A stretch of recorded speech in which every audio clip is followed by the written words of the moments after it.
కృపగల దేవ, సర్వాధికారి, లోకరక్షకుడవైన మా ప్రియ పరలోకపు తండ్రి, ఈ ఉదయకాలమందు నీ సన్నిధానములో ఈ రీతిగా మొరపెట్టడానికి మీరు మాకు కృప చూపెట్టారు స్వామి. నాయన, వాక్యం వింటున్నటువంటి బిడ్డలందరము కలిసి మీ పాదాల చెంత శిరస్సు వంచి మీకు మొరపెడుతున్నాము. మా దేశమును రక్షించండి, మా దేశ ప్రజలను రక్షించండి. మా దేశ ప్రజలపైన మీ యొక్క కనికరమును చూపెట్టండి. రకరకాలైనటువంటి నాయన కార్యాలు జరుగుతూ ఉన్నాయి దేశంలో ప్రభా. రకరకాలైనటువంటి దేవతల వైపు ప్రజలు తిరుగుతూ ఉన్నారు ప్రభా. మా నాయకులను కూడా దయచేసి దర్శించండి. మతాలు, కులాలు, జాతులని నాయకులు తయారై ప్రజలను విభజిస్తూ ఉన్నారు. ప్రజల మధ్యన విభేదాలు పుట్టిస్తూ ఉన్నారు. ఎంతో ప్రేమతో, ఐక్యతతో జీవిస్తున్నటువంటి ప్రజల మధ్యన ద్వేషాలు కలగజేస్తూ ఉన్నారు. ఇటువంటి నాయకత్వం పూర్తిగా నశించి ప్రజలను సామరస్యంగా పాలించే వారినిగా, ప్రజల మధ్యన ప్రేమ, ఐక్యతలు కలిగించే పరిపాలకులను మాకు దయచేయండి.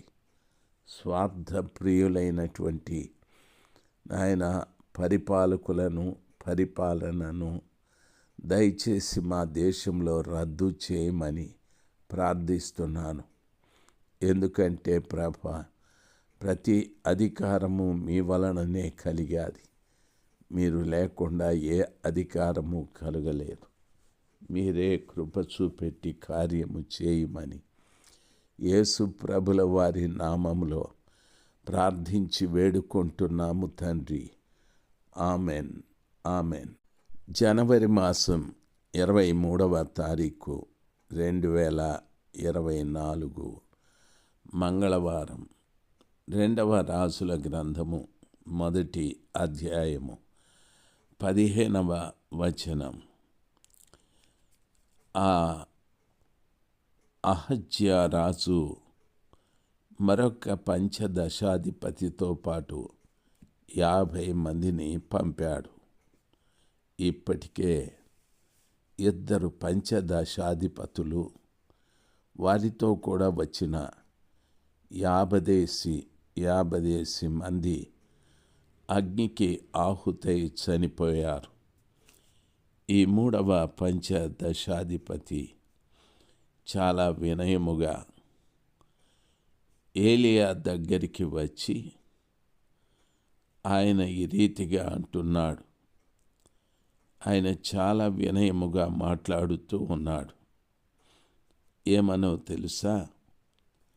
ప్రియులారా, అతని దృష్టికి మా ప్రాణము ప్రియమైనది అని చిత్తగించుమని ఆకాశము నుండి అగ్ని దిగి వెనుకటి పంచదశాధిపతులను 2 వాని 50 మందితో కూడా దహించెను కదా. అయితే నా ప్రాణము నీ దృష్టికి ప్రియమైనదిగా ఉండనిమ్మని మనవి చేయగా, ఆయన 3వ వాడు వచ్చి ఏలియా ఎదుట మోకాళ్ళుని, దైవజనుడా, దయచేసి నా ప్రాణము నీ దాసులైన ఈ 50 మంది ప్రాణములను నీ దృష్టికి ప్రియమైనదిగా ఉండనిమ్మని బ్రతిమలాడాడు. తన అధికారాన్ని ప్రక్కన పెట్టి వినయ మనస్కుడుగా మోకరించి ప్రవక్త దగ్గర మాట్లాడాడు. పంచదశాధిపతి అంటే 50 మంది సైనికులకు అధికారి అని అర్థం.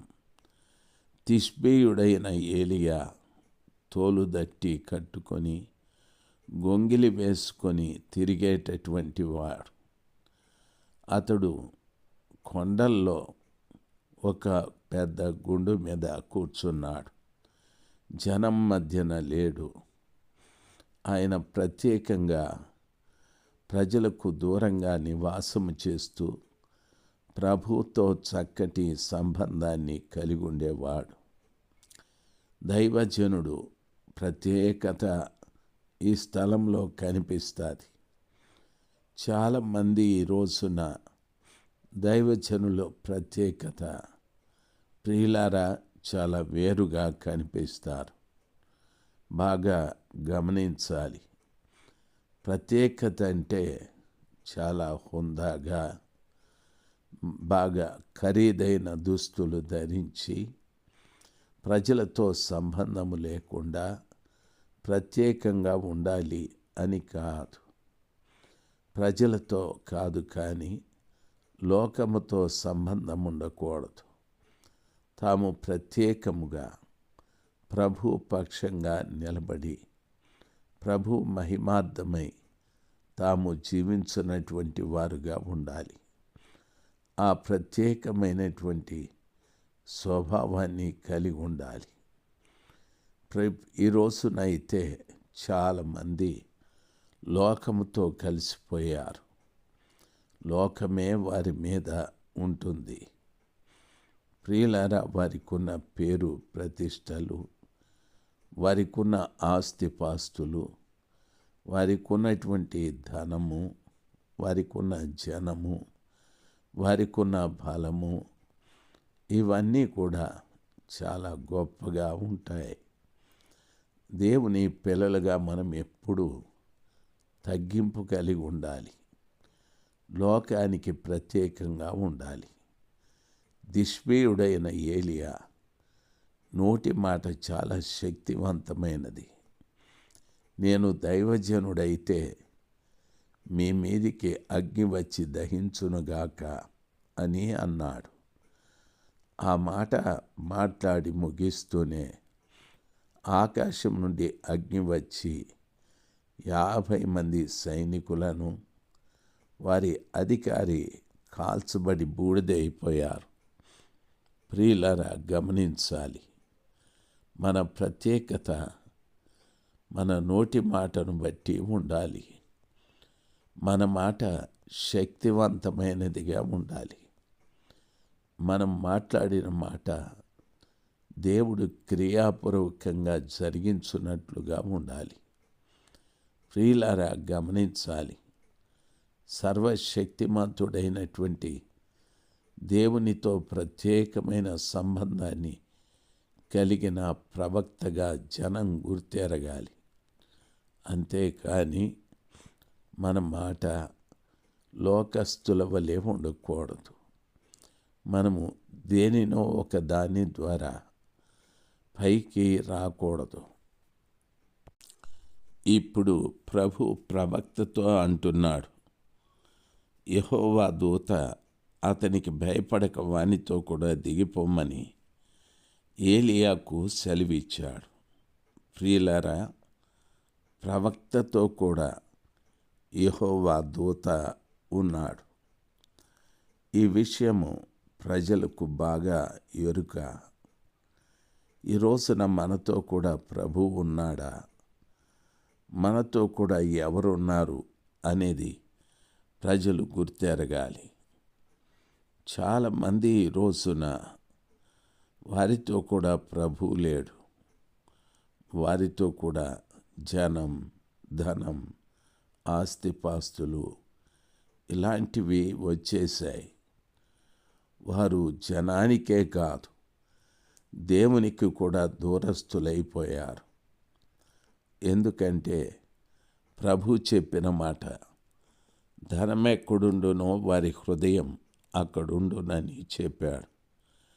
కాబట్టి మనతో దేవుడు ఉండాలి, కానీ ధనం ఉండకూడదు.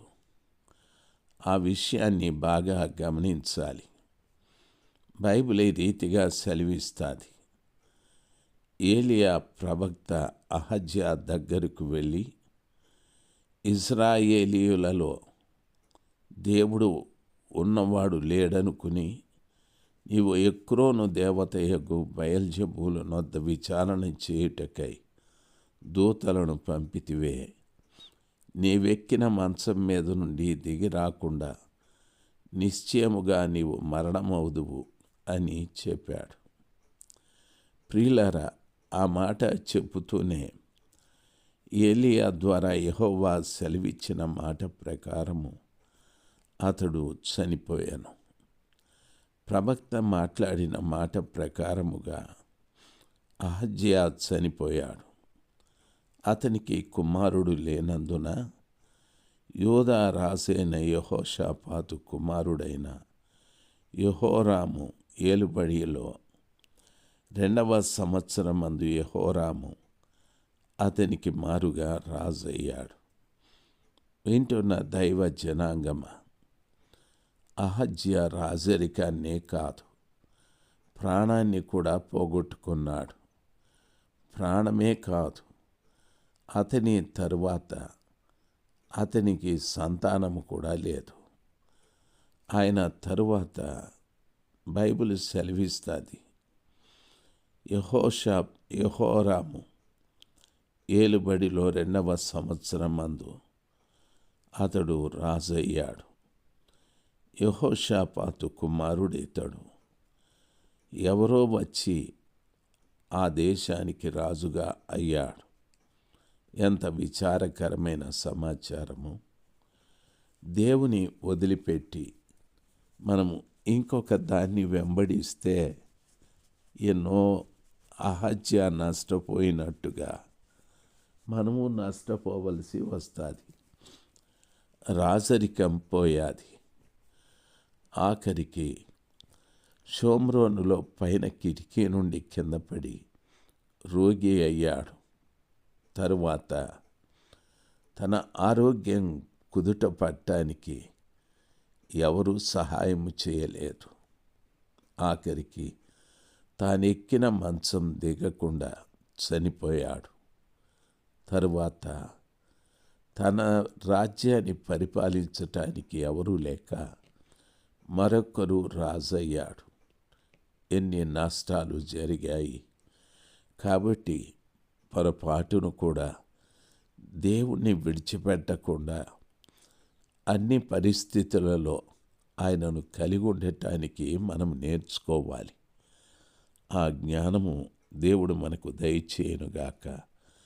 1వ అధ్యాయము పూర్తి అయిపోయాది. ఆమెన్.